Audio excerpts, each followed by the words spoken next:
Good afternoon, ladies and gentlemen. I am your host, Andrew Van Haster, and we're here for tonight's late night show. And today we're going to be talking about one of my favorite books of all time. This is Kazuo Ishiguro's Never Let Me Go, and I'm here with my partner in crime, Elisa. Yeah. And we are going to be talking about this book. Again, very favorite book of mine. Very nice book. Very sad book, to say the least. Now, in many ways, the two main characters, Kathy and Ruth, were simply just not built for each other. They quarreled, argued, and to a degree resented each other. Despite all of this, they somehow remained loyal to each other to the bitter end. Why do you think that is? Yeah, indeed, Kathy and Ruth are not necessarily the most compatible people in the book. Right. And it's mainly because I think they have like different personalities and they view things in a different way. But I think the reason like they do stay together and, you know, are still friends is because they share a really similar life. Like they are both clones. They are both carers in the book. And even though they might not know it necessarily, I think it's very subliminal that like they kind of know that they have the same life and the same fate. Yeah. So, yeah, I think that comes out a lot in the book. Yeah. Question. If that is the case, then why aren't they more similar with each other? Like, why aren't they more similar as people, would you say? Yeah, I mean, it's just because, you know, everyone has, I guess, different personalities. Yeah. And I think, you know, even like, I don't know, this is a little bit off topic, but Yeah, like in a family, for example, two people, even like, I guess, say twins, can be raised the same way, but like they might have different personalities and they come out different. And so like, that's just like the nature of, I guess, humans. And even though I guess they kind of are clones and stuff, Yeah. like, you know, they are still like humans and like they do end up coming out with like different personalities and seeing things. Yeah, so they still maintain that individuality, even though they were put under the same circumstances. Yeah, I would say that. Yeah. Yeah, well, that's good. Now, this goes for our other main character, Tommy. It's quite obvious from the get-go that Tommy and Kathy are in love with each other, right? And, you know, we see this from the very beginning of the book. It's subtly hinted all throughout and to the bitter end when they finally get together before their death. But why do you think they waited till the very end to finally get together when they could have dated so much earlier? Yeah, for me, this question honestly isn't that deep because I think Ruth is mainly the problem of the whole situation. Because, you know, Ruth was dating Tommy throughout this book, and, you know, she knew that she was kind of interfering, but, you know, being herself, she manipulated the situation into being in a relationship with Tommy and not letting Kathy and Tommy like be together. Right. As we see later on in the book, she does admit that she did in fact like manipulate it. Yeah.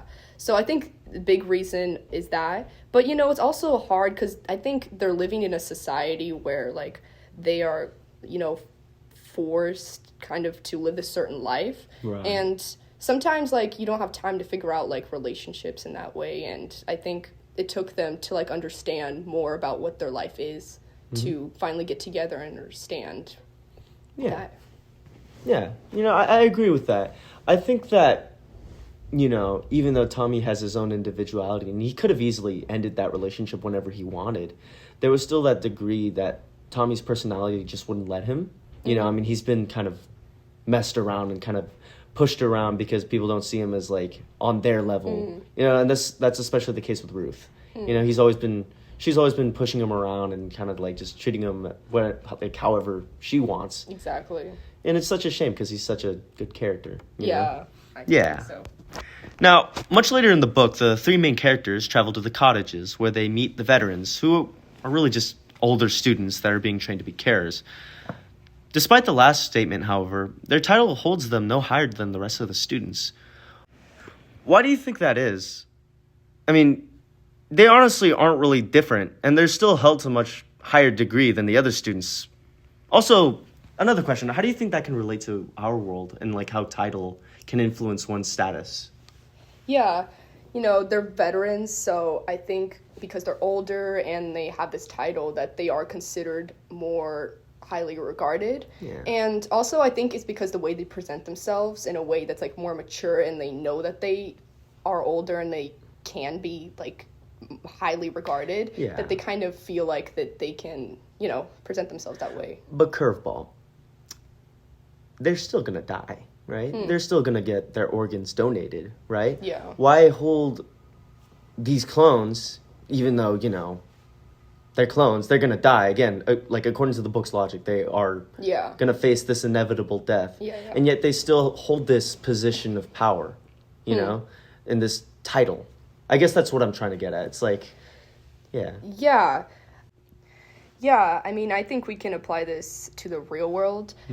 In this world, we see that, I mean, we all, in the end, will die. Yeah. And we all, in the end, kind of the same, in that Yeah. way. But yet we do have different titles, and, some are more highly regarded than others. Right. And I think it's just human tendency where, we have, like, people like politicians and like Yeah. other people, like famous people who are more highly regarded because of their status, and it's actually pretty hard to understand why that is. But yeah, that's how you can apply it to this scenario in the book, where the veterans are in this case just more highly regarded, kind of like any well-known person would be in this real world. Right.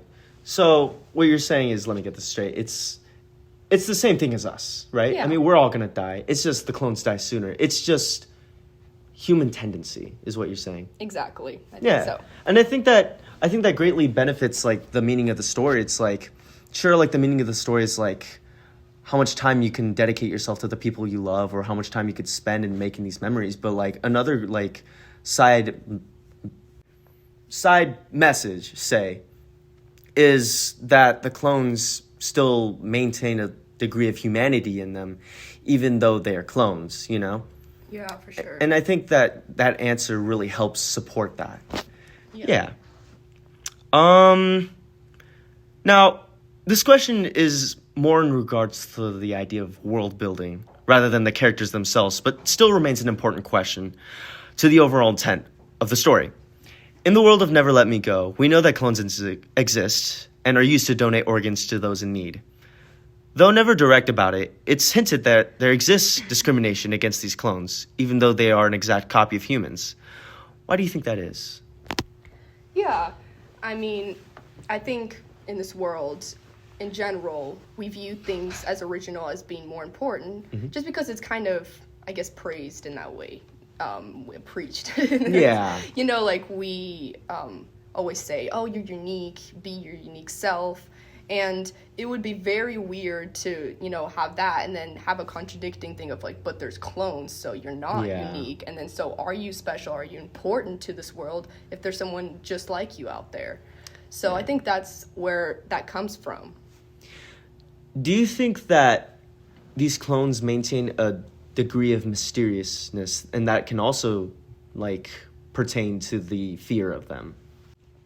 Yeah, I think the mysterious part about it is that, maybe we see clones of objects in the world, but, they're not living things, and especially not humans. I mean, Right. recently they've trying to clone animals, but they Right. haven't been able to clone humans yet. Yeah. So, that is something that is very different about this book. It's as if it's showing us something that, could be in the future, and, it's a little bit scary for us in that way. Yeah. And what I was thinking is, like maybe the fear pertains to the fact that we don't know what the clones are capable of. For all we know, like, I mean, they're very kept from the public, right, in the book.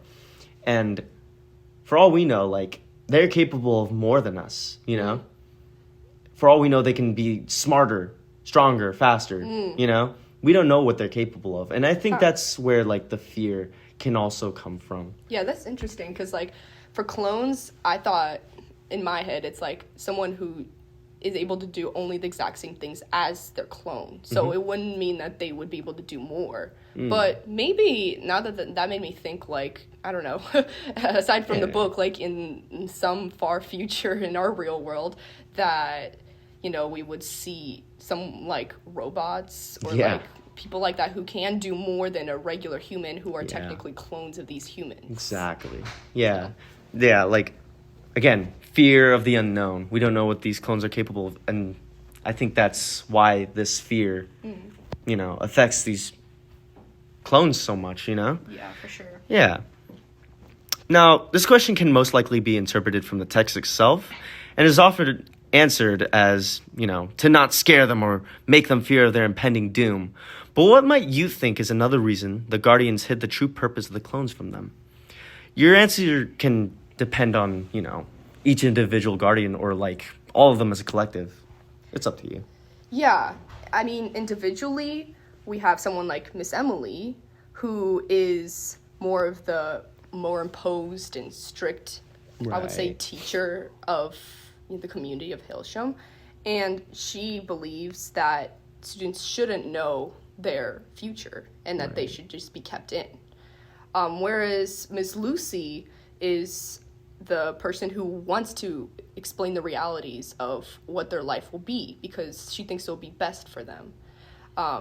And she has a very hard time not explaining that to them. So I think individually we see different people think differently of how to treat these children who, how have a more or less tragic fate. Right. But I think that the reason they mainly try to keep it in is so that they do in fact live as much of a happy life as they can. Yeah. And there might be a little bit of selfishness. There might be a little bit of selfishness in there, but, I think in general, it's because they want to do it for their own good as much as this is a terrible-ish society for them because of their fate. Yeah, it's really unfortunate, especially since Hailsham is the only humanitarian school compared to all the other ones, which are they treat the clones terribly, as we've read from the text. Yeah. And it's such a shame, considering that these people, well, with lack of a better term, regular people, Yeah. don't know that they are exactly like them. Yeah. Now, the ending of this book is quite literally heart-tearing, right? Yeah. And it leaves us on the sad note of Kathy visiting Norfolk. However, I may ask you, what is the significance of Norfolk to the ending of the story? It seems so random, doesn't it? Why doesn't she visit the remains the remains of Hailsham or the cottages instead of a place she's only been to once, as far as we know? What do you think is the significance of Norfolk in the end of the story? Yeah. Norfolk is, in the book, a symbolism of hopefulness, as if they can find something more, because it's the idea that they have something hidden there, they're hidden objects or something. Yeah, like Ruth's possible. Yeah, right? exactly. So we find that there's certain things there. It's what they imagine, and that's kind of how they use their imagination to believe certain things that are outside of their reality, and it kind of keeps them in a way happy and hopeful. Yeah. So even though at the end we see that they do of course find out their fate and figure out what they do want to, what their fate will be like, they still end the book, I think, in a way to kind of say we did have hope at one point, and it's sad to see that it's fading away at this point because we are It's about they to lose disappear. hope at the very end. Exactly. Wow. Yeah, I never really interpreted it that way. But it also makes sense in regards to Tommy's, her vision of Tommy after he's already died. And it's she's letting him go and keeping him at a distance so that she doesn't embrace that hope once more and end up getting hurt again. Yeah, I think so. Yeah. Well, that was an excellent interview. Thank you so much for being here. Of course. Well, that's it for today. I'm your host, Andrew Van Haster, signing off.